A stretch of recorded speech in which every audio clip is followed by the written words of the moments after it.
آپ پوچھیں نا کیا پوچھ رہے ہیں، میں پوچھتا ہوں جی آپ بھی جی کہہ دیتے ہیں.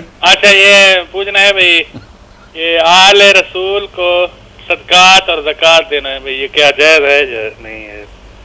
ٹھیک ہے. آل رسول کی مدد کرنا اگر وہ حاجت مند ہے یہ تو مسلمانوں پر لازم ہے کہ ان کی بھی خبر گیری کریں، رسول اللہ کی اولاد کو بھوکا تو نہیں مارنا. جی باقی زکوٰۃ جو ہے نا نیازی صاحب یہ ان کے لیے نہیں ہے. اچھا یہ زکوٰۃ حرام ہے، جی زکوٰۃ آپ نے فرمایا آل محمد پر حرام ہے، جی یہ نہیں دینی ان کو. جی باقی جو ہے نا عام طور پر کوئی خدمت یا مدد ہے وہ کر سکتے ہیں آپ. اس کے علاوہ جو اس کو صدقہ کریں نا دے آپ کہ میں صدقہ کروں، صدقے میں نیت ہوتی ہے نا کہ میں اعلیٰ ہوں، اس کو میں کمتر سمجھ کر دے رہا ہوں. آپ ہدیہ کہا کریں کہ میری طرف سے یہ گفٹ ہے، تحفہ ہے، میں آپ کی خدمت میں یہ نذرانہ پیش کر رہا ہوں. ہدیہ کہنا چاہیے تاکہ آل رسول کی عزت بھی رہے، آپ کے اندر دل بھی کہ میں جو اللہ کے رسول کا عدو ہے اس کا بھی اظہار ہو.